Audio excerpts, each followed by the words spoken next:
नमस्कार, सार्वमंथन न्यूज महाराष्ट्रमध्ये आपलं स्वागत. पाहुयात आजची सविस्तर बातमी.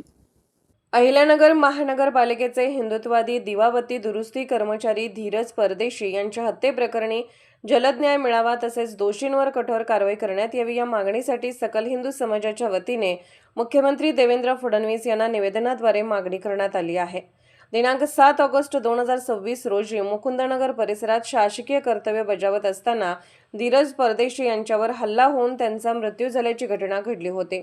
या घटनेबाबत राहुरीत आज सोमवार दिनांक 10 रोजी व मंगळवार 11 रोजी दुपारी 12 वाजेपर्यंत राहुरीतील सर्व दुकाने बंद ठेवण्यात येणार आहेत, असेही निवेदनाद्वारे आवाहन करण्यात आले आहे. यावेळी तीव्र निषेध व्यक्त करत बंद पुकारण्यात येऊन संबंधित प्रकरणात तातडीने न्याय मिळावा अशी मागणी निवेदनात करण्यात आली आहे. सदर निवेदनात म्हटले आहे की शासकीय सेवेत असलेल्या कर्मचाऱ्यावर अशा प्रकारचा जीवघेणा हल्ला होणं ही गंभीर बाब असून कायदा व सुव्यवस्थेवर प्रश्नचिन्ह निर्माण करणारी आहे.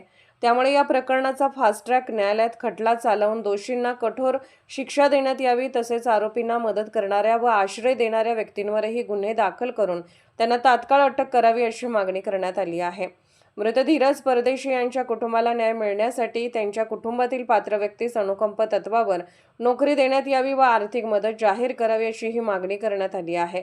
याशिवाय भविष्यात अशा घटना टाळण्यासाठी शासकीय कर्मचाऱ्यांच्या सुरक्षेसाठी ठोस उपाययोजना राबवाव्यात तसेच या घटनेतील मुख्य सूत्रधारांवरही गुन्हा दाखल करून कारवाई करण्यात यावी अशी मागणी करण्यात आली आहे. सार्वमंथन न्यूज महाराष्ट्र, राहुरी, अहिल्यानगर.